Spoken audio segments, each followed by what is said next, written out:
வெண்பருத்தி நூலெடுத்து வாய் வெடிச்ச பூவெடுத்து நான் அணிஞ்சிட தொடுத்து வச்ச நடினமான மாலை இது.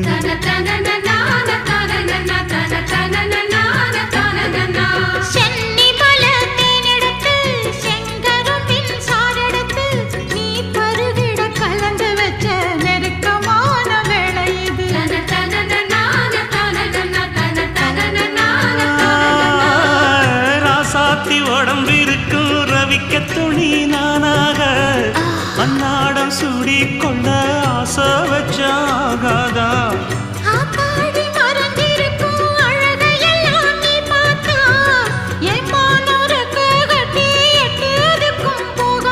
அடிச்சி சக்கரையே எட்டி நீயும் நிக்கிறியே நான் ஏங்கி ஏங்கி பார்க்கிறப்போ ராமி பண்ணுறியே.